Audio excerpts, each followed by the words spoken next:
안녕하세요. 2023 K-POP 레이더 컨퍼런스 세 번째 세션 넥스트 제너레이션을 진행할 음악평론가 김영대입니다. 이번 컨퍼런스 두 번째 세션을 함께 해주실 분들 모셨는데요. 음악평론가 김유나님 그리고 스페이스 오디티의 박신희님입니다. 안녕하세요. 안녕하세요. 작년에 이어서 2022년에도 또 데이터를 뽑고 이 세션을 기획을 하면서 이제 여러 가지 데이터를 뽑았던 스페이스 오디티에서 데이터를 담당하고 있는 박신희 매니저입니다. 안녕하세요. 기가 막힙니다. 아주. 네. 김유나님도 작년에 이어서 올해도 함께 해주셨는데 어떤 느낌이신지? 이 뭔가 세대론을 이야기할 때 자꾸 소환이 되어서 맞아요. 적잖이 좀 부담스러운 감이 없잖아 있는데 작년에도 조금 그렇긴 했는데 뭐 세대를 저희가 정리한다 이런 느낌보다도 지금 그 세대가 흘러가는 흐름을 지금의 시점에서 좀 정확하게 짚어드리는 시간이 되었으면 좋겠다는 마음이 있어요. 맞아요. 네, 오늘 그런 시간 한번 만들어 보도록 하겠습니다. 그야말로 지금 어떻게 변할지는 모르지만 그쵸. 동시대의 눈으로서 그 변화하는 역동적인 순간을 한번 포착을 해보자. 맞습니다. 약간 그런 느낌이라고 보시면 될 것 같습니다. 네.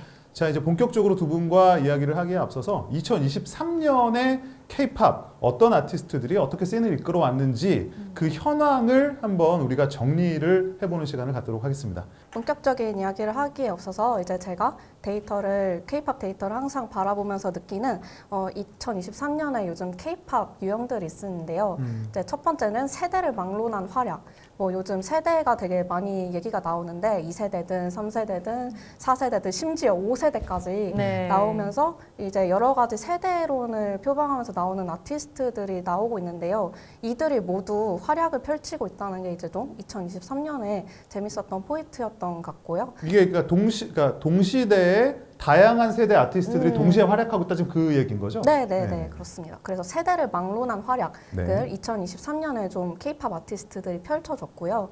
그다음에 이제 두 번째로 좀 새로운 방법론, 예를 들면 쇼폼이라든지 뭔가 기술이라든지 옛날보다는 조금 더 새로운 방법론들을 사용해서 이 씬을 좀 돌파해 보려는 아티스트들이 좀 등장을 했던 것 같고요. 네. 그다음에 이제 차트 밖의 아이돌이라고 해서 이제 아이돌들이 상당히 많이 데뷔를 했고 그리고 그 중에 차트에 오른 아이들이 아니어도 막 꼭 20위 안에 든 그런 탑 20, 탑 10 이런 아티스트들이 아니어도 그 밖에서 자신만의 방법으로 굉장히 존재감을 드러내고 있는 아이돌들이 굉장히 많았던 한 해였던 것 같아요. 네. 그래서 이 세 꼭지를 잡아서 얘기를 해보려고 네. 합니다. 올해는 뭐 작년에 4세대와는 조금 다르게 여러 가지 테마가 있다 보니까 아티스트들 중심으로 좀 이야기를 하게 될 것 같기도 하고요. 그래요. 저희는 또 좀 기대되는 게 이제 항상 데이터를 같이 보여주시기 때문에 맞아요. 거기에 기반해서 얘기를 같이 풀어내는 게 그러니까 김윤아 씨나 저랑은 되게 근거 없이 말하는 걸 좋아하는 사람들이라서 이렇게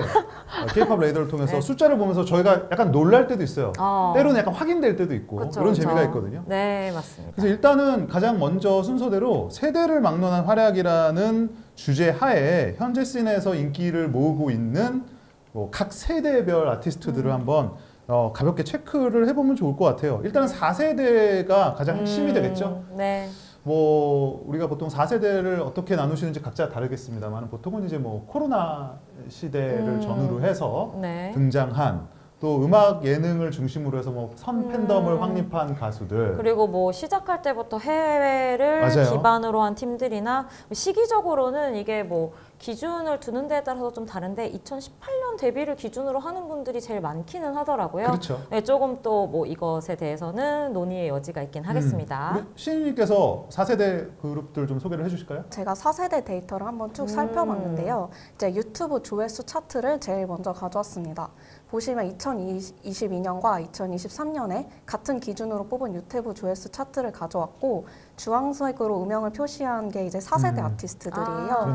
이제 4세대 아티스트의 경우 제가 2018년도 기준으로 논란이 없도록 정리를 했습니다. 네네. 그래서 지금 딱 음영만 보시면은 딱 보기만 해도 이렇게 올라간 게 아마 보이실 거예요. 그래서 2022년에는 그래도 저게 탑 20 중에서 탑 15 중에서 이제 조금 뭐 아래쪽에 있었다면 2023년에는 조금 더 위쪽으로 올라오고 그 위쪽에 올라온 비중도 좀 많아진 것을 보실 수가 있고요. 그러네요. 그다음에 이제 제가 K-POP 레이더 차트라고 해서 이제 저희가 뽑아본 차트인데요. 이 차트의 경우 뮤직비디오 조회수랑 그다음에 스포티파이, 인스타그램, 트위터 팔로워 수를 이제 기준으로 해서 그것을 합산해서 만든 차트입니다. 지금 보시면은 BTS라든지 뭔가 BTS 멤버, 블랙핑크 멤버분들도 차트에 많이 계시지만 역시 중학생 음영으로 표기해둔 4세대 아티스트들이 이렇게 많이 2023년에 올라와 있는 것을 좀 보실 수가 있어요. 여기서 22년에는 있고 23년에는 없거나 반대인 경우도 있는데 이거는 이제 앨범 발매 유무 때문에 그렇겠죠? 네, 이제 1년치 데이터를 뽑다 보니까 네네. 저희가 이제 8월을 기준으로 뽑고 있어요. 그래서 뉴진스 같은 경우에는 그러네요. 작년 7월 말쯤에 데뷔를 했다 보니까 맞아요. 이제 조금 데이터가 작년에 없다가 올해 이제 들어오고 이런 것들이 있고, 그리고 뉴진스는 무려 2023년에 바로 4위에 올라오고 이런 맞아요. 식으로 4세대가 굉장히 견고하게 자리 잡았다는 근거를 보여주는 데이터라고 할 수 있겠습니다. 사실 유나 씨랑 저랑은 항상 4세대 얘기할 때 네. 아무래도 작년에도 우리가 특집으로 따로 다뤘지만 네. 걸그룹의 활약을 위주로 많이 얘기를 해왔는데 그렇죠. 사실 또 글로벌 차트에서의 수치상으로 보면은 스트레이키즈, 투바투, 뭐 뉴진스, 엔하이픈, 엔하이픈. 그쵸? 네. 뭐 그 중에 셋이 이제 하이브가 되겠고 한 팀이 그러네요. 이제 JYP인데요. 네. 그런 뭐 4세대를 여자 그룹들의 여성 그룹들의 뭐 어떤 굉장히 좀 지배적인 세대로 보느냐, 네. 혹은 그렇지 않다라고 볼 수도 있을 것 같은데 어떻게 보세요? 그러니까 이런 면에 있어서는 4세대를 이야기하면서 여성 아이돌들의 활약을 이야기한 게 사실 저는 인지도적인 측면이나 인지도적인? 3세대 즈음에서 많은 분들이 고민했었던 아이돌 혹은 케이팝이라는 것이 대중과 너무 멀어지고 그쵸. 있다는 것에 네. 대한 고민을 일부분 해결해 준 것이 4세대 걸그룹이었다고 생각해요. 그렇습니다. 그렇다 보니까 저희가 이제 4세대에서 워낙 걸그룹들 이야기를 많이 했고 또 이제 플러스 알파로 그 이전 세대에 비해서 이제 팬덤 형성에 있어서나 음반 판매량에 있어서나 여러모로 상당히 성장한 모습을 보여줬기 때문에 네. 언급을 많이 하게 되었는데 사실 지금 여기에 나오는 4세대 보이그룹들 같은 경우에는 어떻게 보면 제 기준에서는 3세대에서 가져가고 있던 K-팝 보이그룹들의 영향력 혹은 팬덤 만드는 방식 화력 같은 것들이 이제 뭐 좋은 거니까 그것이 이제 그대로 맞아요. 이전된 것이 이렇게 데이터로 나타나지 않나 싶은 생각이 듭니다. 그래서 실질적으로 여기 언급된 뭐 엔하이픈, 스트레이키즈, 투모로우바이투게더 같은 경우에도 팬덤 굉장히 공고하고 탄탄하고요. 그리고 해외 팬덤을 상당히 강하게 잡으면서 급속도로 성장한 대표적인 그룹들이다 보니까 자연스럽게 3세대와는 그런 연결이 만들어지지 않나 싶기도 하고요. 아까 해외 말씀을 해주셨는데 제가 그래서 스포티파이 글로벌 위클리 차트에 2022년과 2003년에 어떤 아티스트들이 진입을 몇 번이나 했는지를 이제 좀 세서 근데 진입 횟수네요. 네, 그리고 데이터를 참 만들었습니다. 뉴진스가 여러모로 대단하긴 하네요. 네. 아까부터. 압도적이네요. 압도적으로 이제 특히 워낙에 스포티파이는 스트리밍이다 보니까 그렇죠. 이제 좀 더 음악이 좀 더 대중픽인 아티스트들이 강세를 보이는 부분이기도 하죠. 네. 그러네요. 소위 뭐 픽, 소셜 픽, 미디어 픽, 팝, 픽. 이지 리스닝, 네, 그렇습니다. 좀 클릭이 많이 될 수 있는 음악들이 아무래도 팬덤형보다는 조금 더 강세를 펼칠 수밖에 그래서 없는. 아까는 뭐 인스타그램 팔로워 수, 유튜브 조회수 이런 거 말씀하셨는데 이 스포티파이 기준으로 하니까 지금 4세대 중에서 2023년 차트에 들어와 있는 게 뉴진스, 50/50, 르세라핌 여자아이들 아이브거든요. 정말 그 여성 아이돌 강세가 이 스포티파이 차트에서는 확연히 보이는 모습이네요. 23년 2, 3, 4위는 전부 BTS네요. 그러니까요. 네, 그거 재밌습니다. 네. 역시 뭐 솔로 활동 이후에 BTS도 어마어마한 맞아요. 파괴력을 보이고 있다는 것을 또 확인할 수가 있겠네요. 네. 네. 지금 견고하게 자리 잡은 4세대라는 키워드로 지금 스포티파이 차트까지 한번 봤는데요. 그래서 이렇게 4세대가 상당히 견고한 데이터를 보이면서 되게 잘 자리 잡은 와중에 이제 5세대를 표방하는 아티스트들이 좀 나온 것 같습니다. 그렇죠. 5세대라고 하면은 이제 진행형이라서 5세대라는 말이 등장한 거는 네. 제로베이스 원 때문이죠. 제로베이스 원이 탄생을 하면서 네. 그 이제 뭐랄까요, 보도 자료에 앨범 소개글 같은 처음으로 것에. 처음으로 5세대라는 걸 강력하게 이제 푸시를 했고 그 뒤에 뭐 보이넥스도어라든지 라이즈라는 네. 그룹들도 이제 5세대론에 동참을 한 거죠. 최근에 키스 올 라이프도 그렇고요. 저는 사실은 5세대라는 말을 제가 쓰는 글이나 방송에서는 언급한 적은 없는데 한 번도요?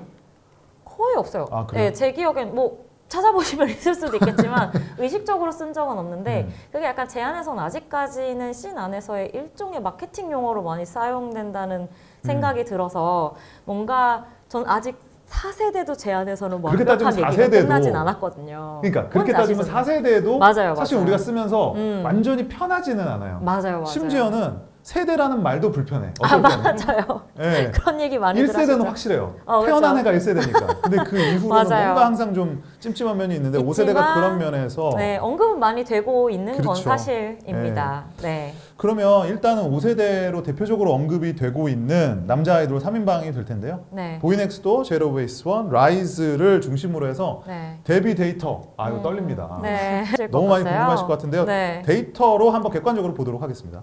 네, 이제 올해 데뷔한 5세대 3인방이라고 할 수 있는 이제 보이넥스도어, 제로베이스원, 라이즈의 이제 데뷔 한 달 동안의 데이터를 한번 쭉 뽑아보았는데요.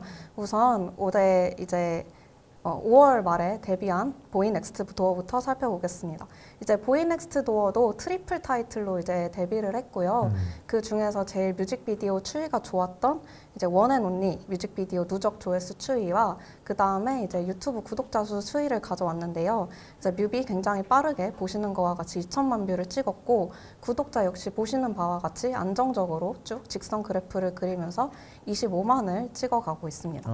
보이넥스도어라는 그룹의 이름이나 네. 스타일링 자체에서 이 그룹이 지향하는 바가 사실은 거의 명확하다고 볼 수 있을 것 같은데 그쵸. 음악적으로 그게 혹시 5세대를 네. 뭐랄까 규정하는 하나의 키워드는 될 수 있지 않을까요? 그거는 확실히 있을 것 같아요. 사실 제가 5세대라는 말이 조금 아직은 저에게 낯설다고 말씀을 드렸는데 그럼에도 불구하고 올해 2023년에 데뷔한 특히 보이그룹들의 어떤 추세가 있냐, 맞아요. 이전 4세대와는 다른 지점이 있냐라고 누군가 이야기한다면 어쨌든 이 팀들이 지향하고 있는 것이 이전 세대에 비해서 훨씬 쉬워졌다.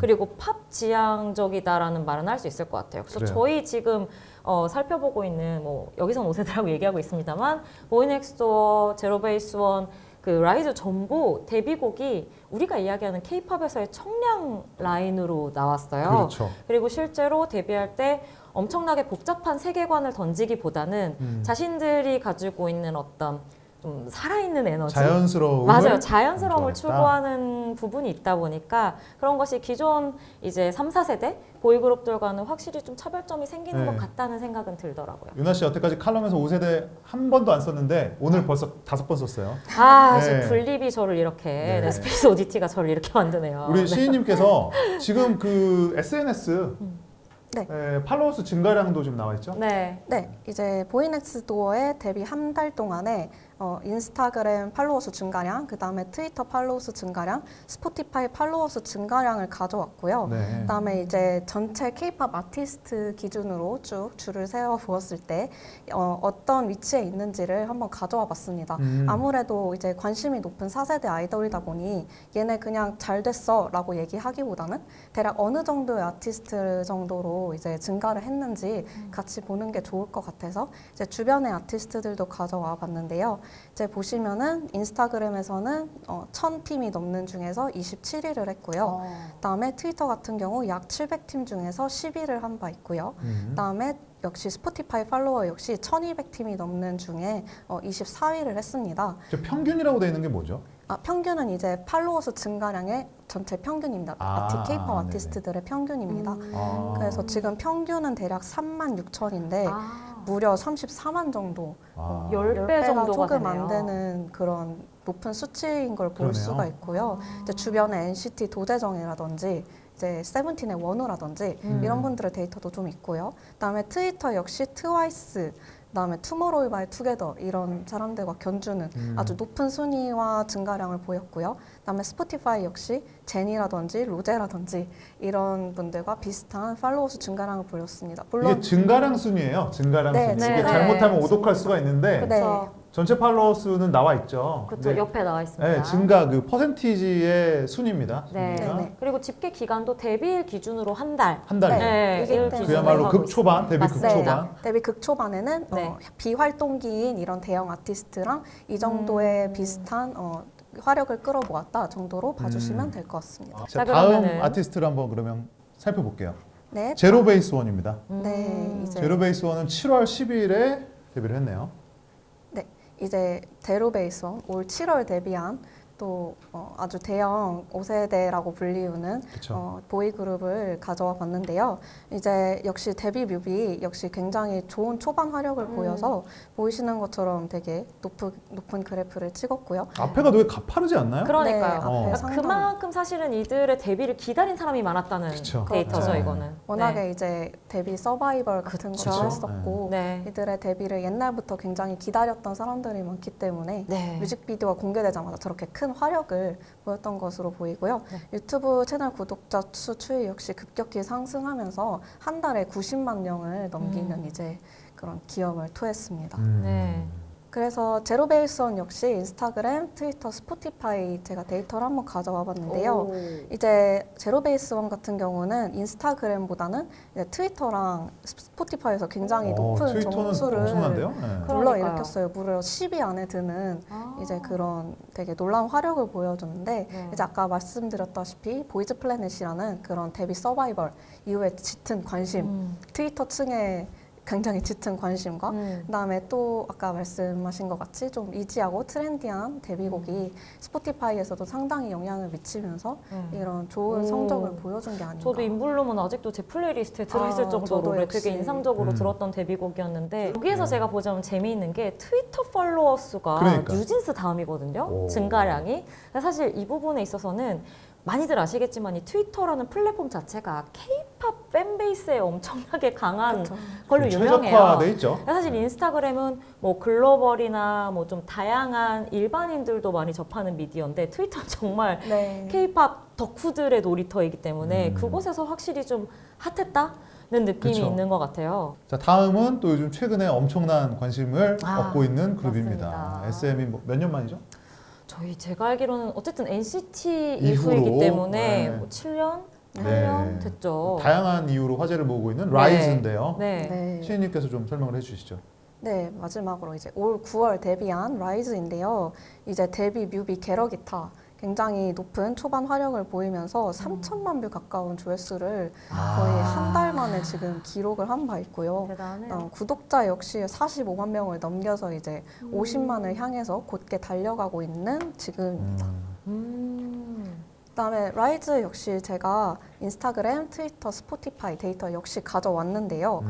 모든 K-팝 대표 플랫폼이라 할 수 있는 이제 인스타, 트위터, 스포티파이에서 다 굉장히 좋은 성적을 얻었고요. 그리고 제가 매주 K-팝 레이더 위클리 차트라고 해서 이제 지금 보여드린 인스타그램, 트위터, 스포티파이 팔로워 수 증가량 이거에 대해서 그 주의 뮤직비디오 증가량까지 합산해가지고 주간 증가량을 이제 합산한 차트를 이제 제가 매주 이제 뽑고 있는데 그때마다 라이즈가 아직도 SNS 점수가 굉장히 높게 집계가 되고 있어요. 지금 데뷔한 지 한참 됐는데도 이제 좀 여타 아티스트들과는 좀 다른 눈에 띄는 SNS 수치가 좀 있지 않나 해서 상당히 좀 그런 K-팝 팬들이 모여있는 플랫폼에 좀 소구되고 있지 않나라는 생각을 했습니다. 라이즈 같은 경우에는 어쨌든 모르겠어요.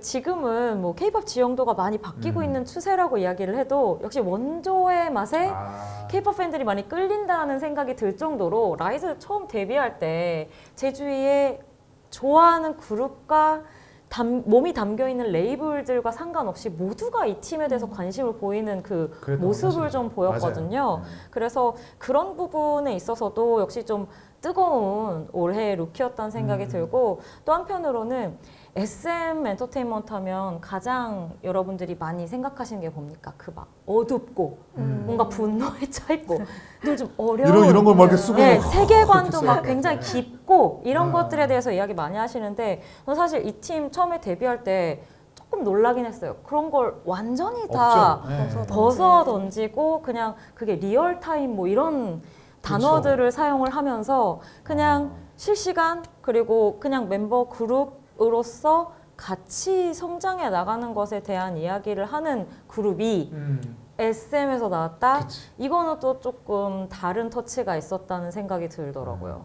지금까지 이제 5세대 대표 그룹들 세 팀을 봤는데 지금 이제 물음표라는 것이 뭘 의미하냐면 그럼에도 불구하고 데이터도 좋고 다 좋아. 지금 잘 하고 있어. 근데 과연 이게 세대를 구분지을 만큼의 그냥 단순히 뉴 핫 아티스트이냐 혹은 이들을 묶을 어떤 5세대라는 것만의 키워드와 그 설명의 어떤 이야기들이 존재하느냐라는 부분에 대해서는 좀 지켜봐야겠다. 이제 그 말씀이 될 것 같은데요. 네. 연차나 데뷔 시점만으로 보지 않고 또 차별화되는 무언가가 또 이제 지속적으로 만들어져야 될 맞아요. 것 그러니까 같다. 단순히 뭐 청량 컨셉으로 데뷔했다 이거는 그냥 트렌드 정도에서 정리할 수도 그쵸. 있는 이야기라서 네네. 4세대도 아직은 이야기가 많이 오가고 있는 중이기 네. 때문에 5세대에 대한 논의는 그냥 재미로 살펴보시고 맞아요. 한 1, 2년 정도는 더 지켜보면 좋겠다 싶기도 합니다. 우리도 말은 이렇게 해도 내년 되면 이제 5세대. 아 맞다 막 이러면서 우리가 5세대라고 이미 했었다고 말이지. 막 이렇게 될 것 같은 그런 느낌도 듭니다. 네. 자, 다음 키워드는 세대를 막론한 활약의 이제 두 번째가 될 텐데요. 그럼에도 스틸 3세대. 아직 3세대라는 키워드입니다. 네. 근데 이게 아직이라는 말 자체가 겸손하다라는 느낌이 들어요. 아 그쵸. 왜냐면 지금 이제 여기에 샘플로 나와 있는 그룹의 몇 면을 한번 쭉 보시면 네. 블랙핑크 얼마 전까지만 해도 전 세계 걸그룹의 투어 역사를 다시 쓴. 그쵸. 예. 누구였죠? 스파이스 걸스 이후로 가장 성공한 투어. 네. 블랙핑크. BTS는 그룹이 활동을 안 함에도 불구하고 여전히 넘버원. 맞습니다. 트와이스 더 잘 되고 있어요. 네. 오히려 예전에 일본에서 한창 활동할 때보다 요즘 그쵸. 또 더 잘 되고 있고. 네. 세븐틴은 매 앨범마다 기록을 갈아치우고 있어요. 그러니까요. 그리고 그러니까 이게 뭘 의미하느냐. 아까 그 저희 4세대를 중심으로 한 리스트도 보긴 봤는데 그 사이사이에 끼어있던 분들이 여기 있는 분들입니다. 그렇죠. 기억하시죠? 맞아요. 네, 여전합니다 정말. 그러니까 이제 이거를 스테디셀러라는 관점으로도 볼 수 있지만 K-팝 자체가 이제 워낙에 인지도를 높여가고 있기 때문에 네. 예전 음반도 사실 많이 팔리고요. 맞아요. 네. 네. 늦덕들은 또 예전 거 다 모아야 되는 그런 것도 있고. 맞습니다. 뭐 비근한 예로 강남스타일만 해도 아직도 조회수가 그렇게 높게 맞습니다. 나와요. 예. 그러니까 4세대가 대세지만 여전히 3세대 특히 남자 아이돌 같은 경우는 3세대 아이돌이 득세하는 이런 부분들 이런 것들을 어떻게 볼 수 있을지 좀 데이터를 중심으로 시인님께서 좀 설명을 해주시면 좋겠어요. 네, 그래서 지금 보시면은 2022년과 2023년 데이터 유튜브 조회수 차트로 다시 한번 가져와 봤는데요. 이제 아까 말씀 주신 대로 사이사이에 끼어있던 3세대 데이터를 이제 좀 강조를 해서 가져와 봤습니다. 이거 차트 너무 쉽게 만든 거 아닙니까? 반전만 시킨 거잖아요. 그런 느낌이 들기도 어떻게 만들었는지 딱 하는데요. 보이는데 이렇게. 어떻게? 네, 저게 리스트인데. 네, 죄송합니다. 그래서 아직 3세대인 거죠. 네. 그래서 지금 보시는 바와 같이 방불트라고 하는 아, 방탄소년단 그쵸. 블랙핑크 트와이스가 이제 굳건하게 3위 자리를 계속 지키고 있는 것을 보실 수 있고요. 그다음에 이제 세븐틴도 마찬가지로 굉장히 큰 인기를 계속 끌어가고 있는 게 보입니다. 그래서 지금 보시면은 이제 뭔가 K-팝이 장르화 된다는 말이 좀 많이 나오는 것 같은데 데이터로도 그런 것들이 조금씩 증명이 되고 있고요. 그래서 어느 정도 유명세를 얻은 아티스트들이 좀 말 그대로 스테디셀러, 아까 말씀하신 대로 스테디셀러가 되어가고 있는 것 같다. 특히 제가 지금 분홍색으로 음영 쳐놓은 게 이제 네. 바로 싸이 네. 아티스트 싸이인데요. 지금 2022년과 2023년에 다 저렇게 높은 자리를 차지하고 있는 것이 저분의 생명력이란 참 대단합니다. 네, 그렇습니다. 근데 진짜 싸이는 사실은 그냥 뭐 한국 대중음악이나 케이팝뿐만이 아니라 유튜브와 빌보드 같은 곳의 룰도 다 바꿔버린 네, 사람이기 때문에 저건 무시할 수가 없죠. 유튜브 정말. 시대를 만약에 유튜브 시대 음악이라는 글을 쓸 때 네. 썸네일 사진으로 뭘 고를까 하면 싸이의 강남 스타일이 강남 좋아할 것 스타일이죠. 같아요. 네. 맞습니다. 그래서 뭔가 이제 스테디셀러, 음. 뭔가 뭐 K-팝에도 하나의 뭔가 이런 곡 역사에 남는 곡 맥락이 있다, 맥락이 역사가 있다. 그런 식으로 이제 조금씩 K-팝에도 역사가 생기면서 저런 아티스트들이 더 많이 나오지 않을까라는 생각을 좀 해보고요. 이것도 집계가 그 1년간의 누적 데이터를 기반으로 한 거죠? 네, 그렇습니다. 아, 1년 1년 만인데도. 유튜브. 정국하고 리사를 합하면 더 사실 그렇죠. 여기서 왜 플러스 마이너스를 하려고 하세요? 하지만 그래 보고 싶다. 그러니까 아니 어쨌든 포함되는 관계 아닙니까? 그러니까요. 네. 자 그러면 다음 키워드인데요. 새로운 방법론의 등장이다. 새로운 방법론이라고 하면 여러 가지를 의미할 수 있을 것 같은데 네. 사실은 우리가 K-팝 씬을 말할 때 여기 워낙에 진짜 선수들이 매일같이 치열한 경쟁을 하고 있으니까 네. 나올 수 있는 전략들이 다 나온 것 같고 할 수 있는 거는 다 해본 것 같은데 그럼에도 불구하고 이 어떻게 보면 레드오션화되고 있는 혹은 동시에 블루오션화도 되고 있는 이 씬에서 뭔가 색다른 방법으로 돌파구를 찾는 분들이 있을 것 같다. 그런 이야기들을 좀 해보려고 합니다. 그래서 이제 그 중에 하나가요.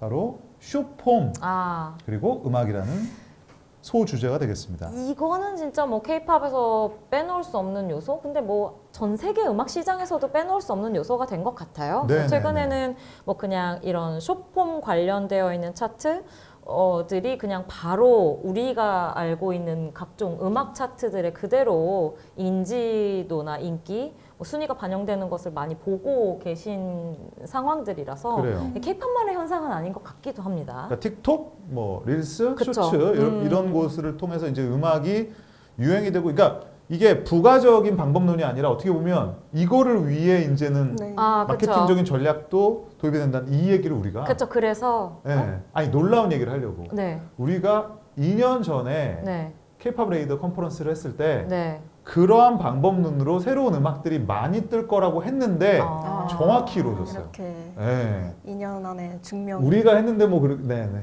네, 감사합니다. 아니 진짜로 야, 네. 정말 3년 전이죠. 그러니까 정확히는 3년 네네네. 전에 예측했던 바대로 지금 시장이 흘러가고 있다. 이렇게 볼 수 있을 것 같은데요. 일단 대표적으로 틱톡 빼놓을 수가 없을 것 같은데 틱톡 비디오 생성수 증가량이라고 돼 있네요. 네. 네, 저희 K-팝 레이더에서 틱톡에서 데이터를 받아서 비디오 생성수 증가량을 이제 데일리로 트래킹을 하고 있는데요. 이제 1년치 데이터를 모아 보니까 지금 앞에 보시는 50-50 큐피드라던가 아니면 지수의 플라워, 그다음에 정국의 세븐, 뉴진스의 슈퍼샤이, 그다음에 블랙핑크의 핑크 베놈 이런 곡들이 틱톡에서 저렇게 4,800만, 그다음에 1,300만 이런 굉장히 많은 영상들이 이 곡으로 생성되면서 이제 많이 뜬 곡들이 나온 것 같고요. 이제 국가를 막론하고 스페드업 버전이라는 네. 음원이 지금 맞아요. 굉장히 많이 빨리 돌리는 거죠? 네, 네. 이제 쇼폼을 위한 좀 음원이라고 볼 수 있을 것 같아요. 아니, 난 너무 웃긴 게 네. 노래가 긴데 네. 그러면 짧은 동영상에서는 어떻게 쓰지? 빨리 돌리면 되잖아.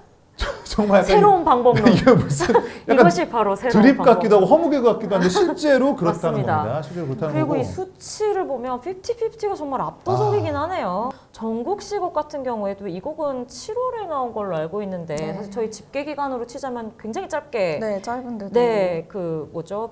그 3개월 수치를 정도. 예, 체크했음에도 불구하고 숫자가 굉장히 높네요. 그리고 이 노래들의 특징이 있어요. 네. 그러니까 당시에 유행을 할 때도 우리 틱톡이나 이런 쇼폼 켜면 전부 이거거든요.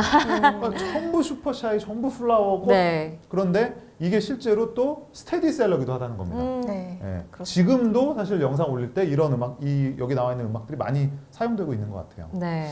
그래서 이제 쇼폼 그리고 음악이라는 주제 하에서 좀 계속 보고 있는데 그 중에 하나가 이런 키워드를 우리가 써봤어요. 쿨, 심플, 트렌디. 요즘 음악 소비 방식의 변화를 좀 상징적으로 드러낼 수 있는 형용사가 아닌가 싶어요. 네. 그래서 K-팝스러움이 뭐냐?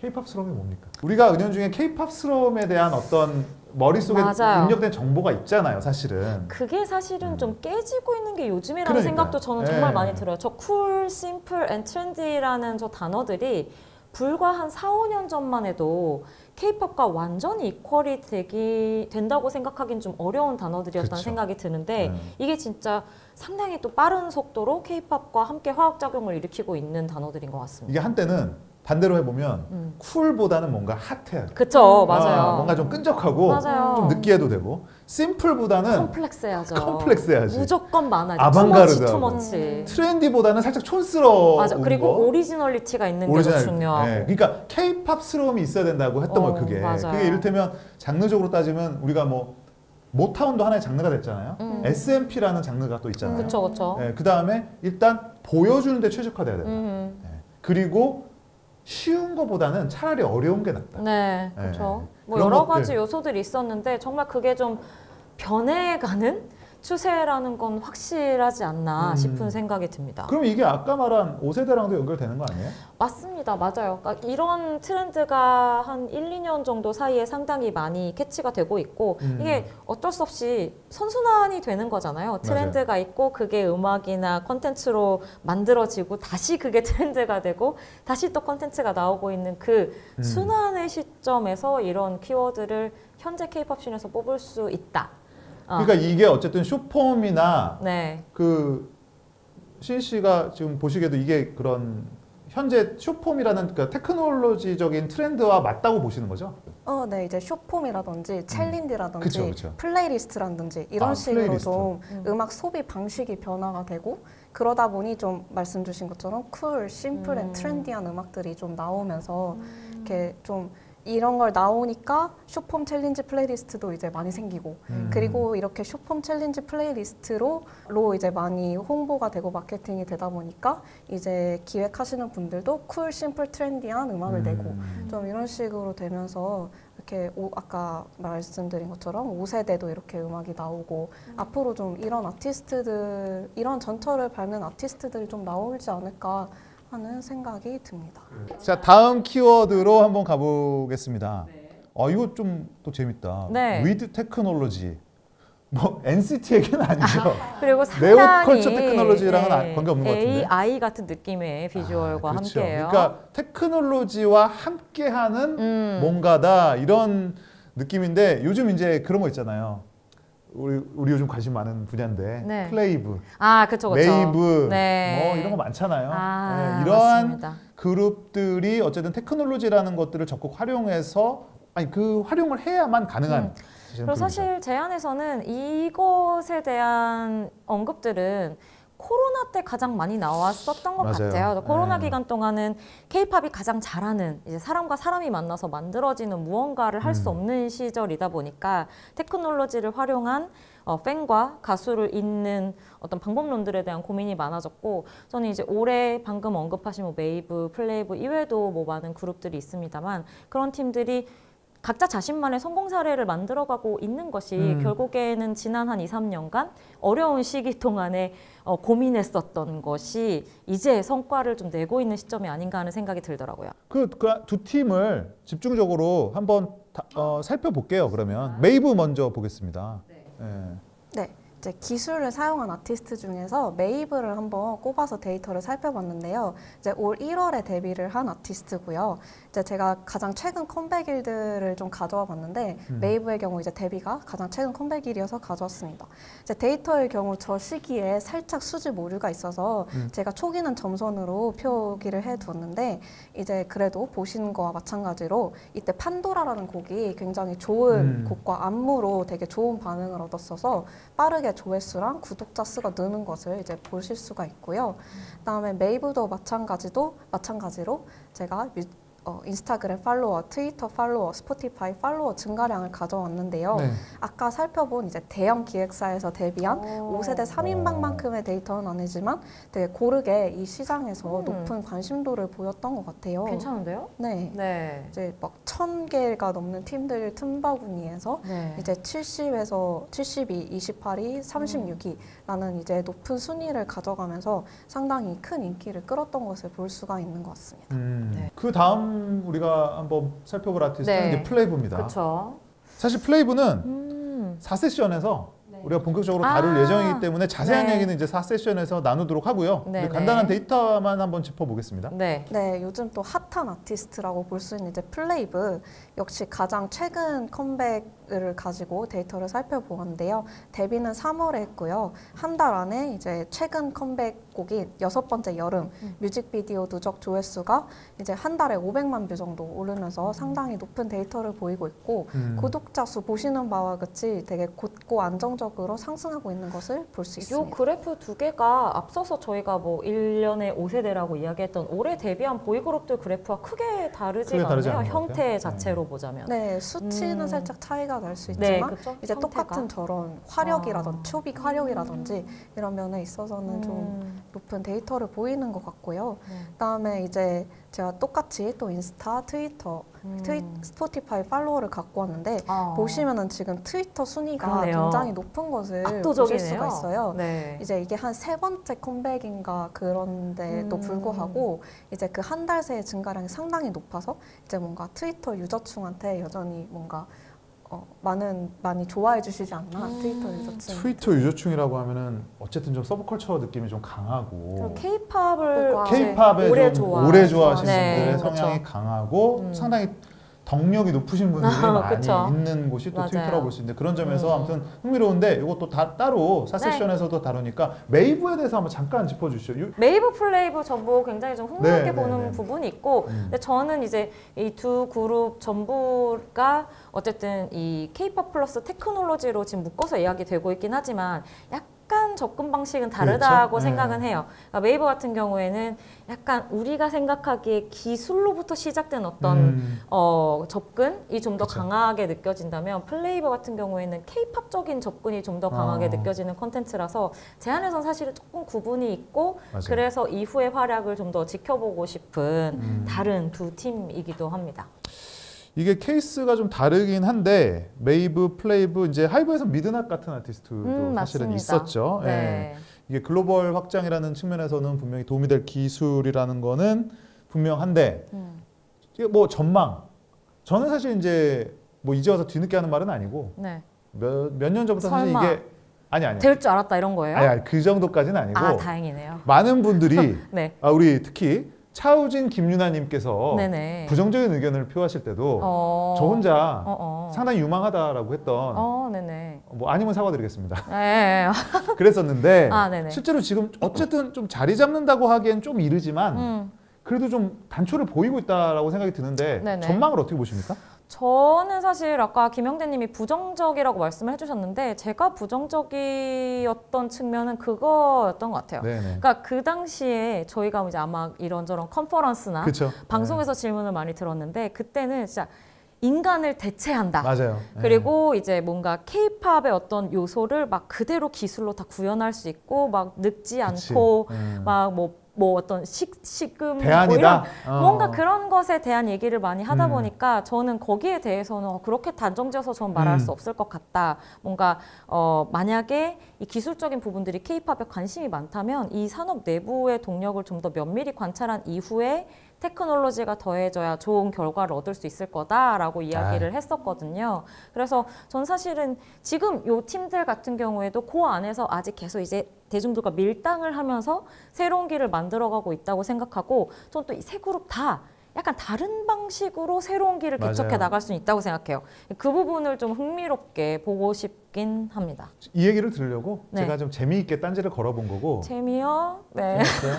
알겠습니다. 약간 베타 버전 같은 느낌이잖아요. 맞아요. 백호판 같은 느낌이. 아니 물론 이런 말을 쓰면 이제 이 그룹 팬들은 아니야 우리 지금 근데 베타라기보다는 이제 신대륙인 거죠. 그죠. 새로운 맞아요. 시작을 시작하는 거죠. 뭐가 어떻게 될지 그리고 네. 이게 어떤 식의 흐름을 몰고 올지 맞아요. 완벽히 우리가 모르는 상태다. 네. 그러니까 우리의 경험 자체가 베타라는 말씀이죠. 사실은. 맞아요. 네. 그 말이 맞습니다. 그런 느낌인데요. 네. 자, 다음 키워드로 한번 가볼게요.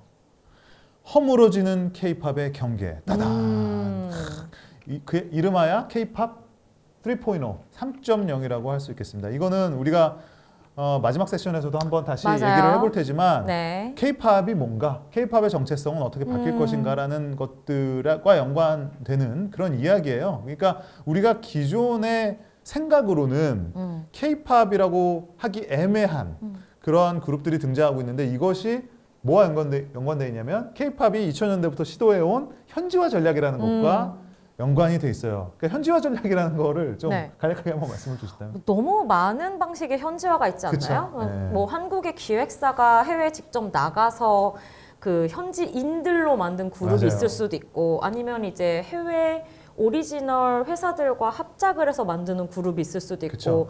오디션 프로그램을 해외에서 개최해서 만드는 그룹도 있고 뭐 프로듀서는 한국에서 출발을 그쵸. 했는데 뭐 활동 방향과 그룹 구성은 또 완전히 해외인 경우도 있고 그러니까 지금은 사실은 진짜 저 허물어진다는 말이 맞는 것 같아요. 저희가 생각하고 있던 K-팝, K 뭐 이런 것들에 대한 어떤 벽, 뭐 아니면 그런 뭐 바운더리 이런 것들이 네. 전부 다 부서지고 무너지고 있는 상황인 것 같고요. 그것에 대해서 사실 씬 안에서는 좀 뭐랄까요? 두려워하는 목소리도 없지 않다는 생각이 들긴 하더라고요. 이걸 제작하시는 분들도 그쵸? 소비하는 분들도 그런데 저는 좀 긍정적으로 생각하는 편이긴 한데 좀 넓게 확장해 나가는 중이라는 생각으로 지금 이 경계가 허물어진다는 얘기를 전 좀 하고 싶어하는 편이긴 합니다. 그렇죠. 그러니까 이게 왜 흥미롭냐면 당장 지금 여기 언급되어 있는 그룹들 네 팀, 니쥬, 뭐 엑스지 이런 N팀, 그룹들, N팀 네. 이런 팀만 봐도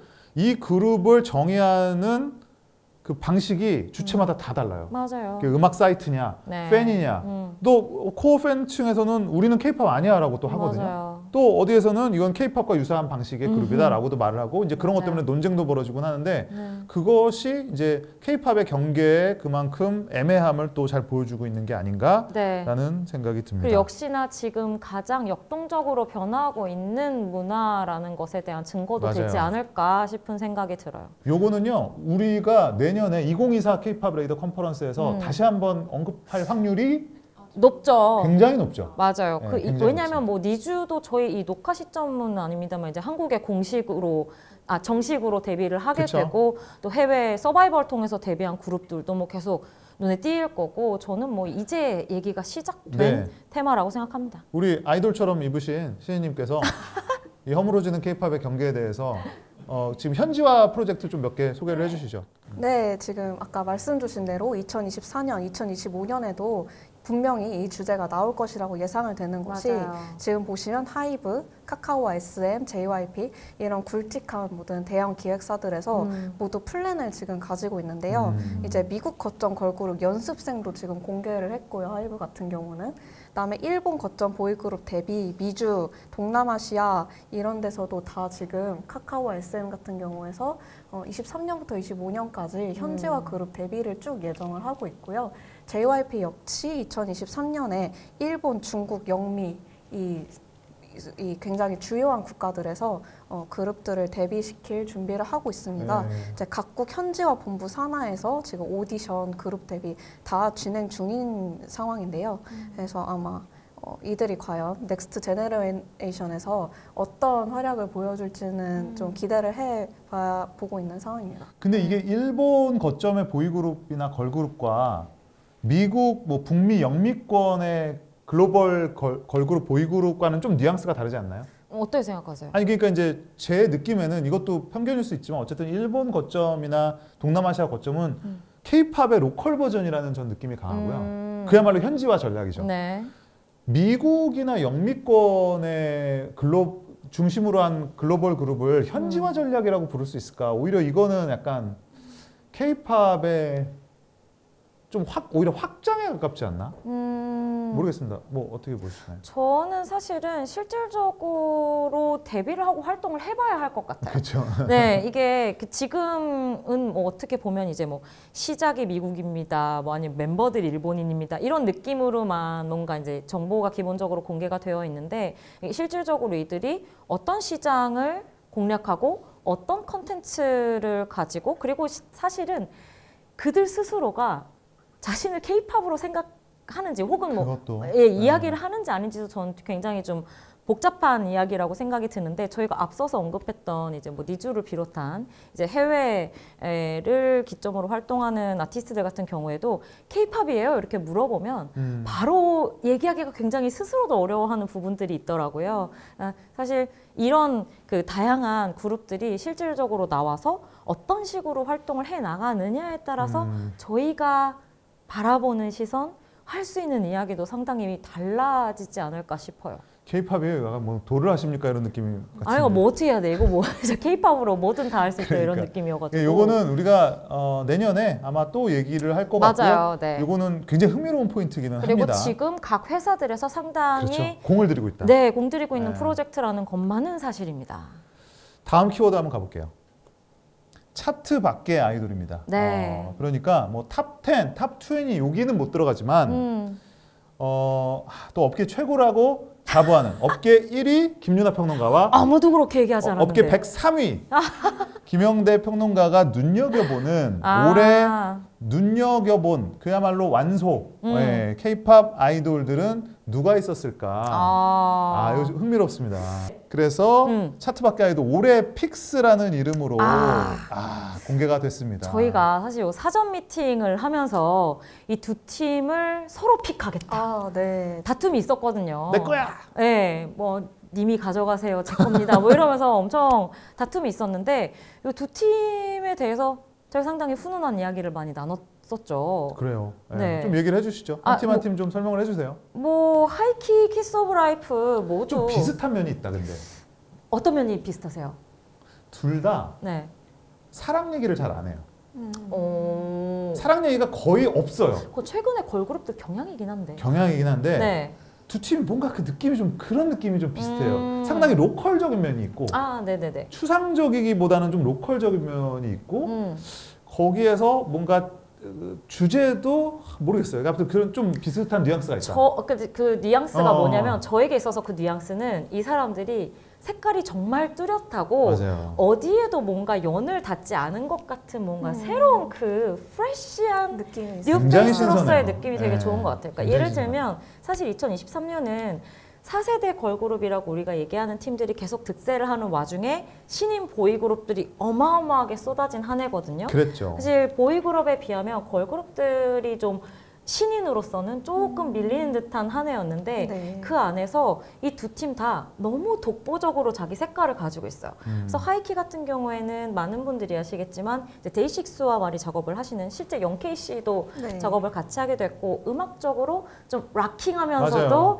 약간 노스텔지어를 자극하는 키스 오브 라이프 같은 경우에는 제가 앨범 나왔을 때도 영대님이랑 한참 그 얘기를 했었는데 그러니까 최근에 좀 뭐 그런 뭐라 그러죠? 뉴트로 같은 이야기를 하면서 옛 어떤 정서를 가지고 음악을 풀어내는 아티스트들이 많은 와중에 약간 우리가 놓치고 있던 2000년을 전후로 한 팝 R&B 네. 느낌 같은 걸 기가 맞습니다. 막히게 캐치한 팀으로 저희가 음악적인 면에서도 되게 얘기를 많이 했었거든요. 그거 어떤 틈새를 진짜 찾아냈어요. 그러니까요. 너무 신기해요. 그래서 이런 뭐 지점들이 사실은 지금까지 최근 한 2, 3년 동안 데뷔했던 그룹들 사이에서도 보이 걸그룹 할 것 없이 상당히 색깔이 데뷔할 때부터 뛰어나고 특출나게 보였다는 점이 저희가 좀 한 번 더 언급해보고 싶게 만들지 않았나 싶어요. 하이키 같은 경우는 팬이 아니더라도 라디오 리퀘스트도 굉장히 많이 들어오고요. 아, 맞아요. 네. 키스 오브 라이프 같은 경우는 흥미로운 게 원래 이 팀이 여기서 또 업계 또 뒷얘기를 하나 되게 대단한 거 아니, 얘기해 아니. 주셔야 할 것 같은데? 각각의 멤버가 따로 활동하다가 합치는 서사를 하려고 했대요. 네, 근데 그게 이제 여러 가지 현실적인 이유 때문에 앨범 안에 솔로곡이 들어가는 형태로 작업을 했다고 합니다. 네. 그래서 그런지 데뷔 앨범 치고 정말 말도 안 되게 그쵸, 솔로곡이 솔로곡이. 4곡이나 들어있고 맞아요. 사실은 그래서 저의 최애곡, 유나님의 최애곡도 물론 쉿도 좋지만 슈가콜. 슈가콜 올해의 노래 중 하나입니다. 최고죠. 최고입니다. 네. 저희 예. 또 그 올해 뭐 숨은 명곡 중에서 또 한번 그것도 기대해 언급하시지 주시죠. 않을까. 네, 기대해 네, 주시죠. 기대하겠습니다. 네. 네. 자, 그다음 이제 보이그룹입니다. 네, 저희가 이 팀들 같은 경우에도 한번 얘기를 해보고자 해서 또 보이그룹들 가운데서 눈에 띄는 팀들을 모셔와 봤는데요. 사이커스와 이븐을 데려왔습니다. 네. 네, 어떻게 뭐 영대님. 둘 다 이것도 이제 5세대론과 또 어쩔 수 없이 연결되는 것 같기는 한데 네. 일단 두 팀 다 저는 음악 자체가 좀 매력적이다. 컨셉이나 뭐 다른 맞아요. 이미지나 이런 외부적인 것보다 그냥 음악 자체가 굉장히 캐치하면서도 호감 있는 음악들이 네. 많고 그리고 굉장히 전반적인 퀄리티도 굉장히 높고 이제 그런 점에서 좀 공통점과 특징을 저는 개인적으로 봤어요. 예. 저 같은 경우에는 사이커스는 저희가 뭐 이제 뭐 케이팝 그리고 특히 보이그룹 얘기할 때 뭐 에너지가 좋다 이런 이야기를 상당히 많이 하는데 맞아요. 사이커스는 그 에너지 가운데서도 뭔가 그 다듬어져 있지 않은 야생의 에너지가 상당히 무대 위에서 눈에 띄어서 올해 굉장히 많은 보이그룹들이 쏟아져 나왔습니다만 뭔가 이 모니터를 깨고 나올 것 같은 그 힘을 느꼈던 맞아요. 팀은 이 에너지감. 사이커스가 손꼽을만 해요. 그래서 한번 꼭 언급을 하고 싶었고 또 이분 같은 경우에는 저희가 앞서서 이제 뭐 5세대 그렇죠. 보이그룹으로 이야기를 했었던 보이넥스트도어를 배출한 그 보이즈 플래닛에서 맞아요. 얼굴을 보였던 팀들 멤버들로 구성이 된 팀인데 정말 따끈따끈하죠. 정말 그 팀. 따끈따끈하고 근데 저는 앨범을 듣고 정말 놀란 게 K-팝의 어떤 집단 지성이 이 정도까지 경지에 올랐구나. 어떤 평균치가 네, 그러니까 제가 알고 있기로는 준비 기간이 상당히 짧았던 걸로 알고 맞아요. 있고 연습생들도 당연히 레이블이 그렇죠. 다 다르고 한데도 불구하고 정말 쫙 쿵 탁 하고 뭔가 나온 듯한 그 느낌에서 너무 깔끔함을 받아서 한번 이후에 활약에 또 주목이 되지 않나 싶어서 한번 언급하고 싶었습니다. 네. 네. 이렇게 올해 픽스 차트 밖의 아이돌까지 해서 저희가 이제 뭐 새로운 방법론, 뭐 차트 밖의 아이돌 각 세대별 현황까지 한번 살펴봤습니다. 과연 넥스트 빅 띵 다음에 어떤 큰 흐름은 뭐가 될지 궁금해지는데 과연 내년에는 또 어떤 넥스트 제너레이션의 아티스트들이 어떤 메시지, 어떤 컨텐츠로 또 사람들의 이목을 끌게 될지 궁금합니다. 그리고 기대가 되고요. 2023 K-POP 레이더 컨퍼런스 세 번째 세션이었습니다. 넥스트 제너레이션 평론가 김유나님 그리고 신희님과 함께 했는데요. 두 분의 소감 듣고 마무리하도록 할게요. 네, 뭐 넥스트 제너레이션이니까 네. 내년에 뵙죠. 아니 그러지 말고 얘기했으니까. 그래도 전문가인데 네네. 내년에는 이렇게 될 것이다. 이렇게 막 그 인디언 기우제처럼이라도 한번 해주세요. 와, 저 그런 거 얘기하면 한 번도 맞았던 적이 그러니까. 없어가지고 예. 얘기가 좀 조심스럽긴 한데 근데 전 어쨌든 올해 저희들이 키포인트로 잡았던 게 정말 무수히 쏟아진 새로운 보이그룹들에 대한 네. 이야기가 올해 정말 많았단 말이죠.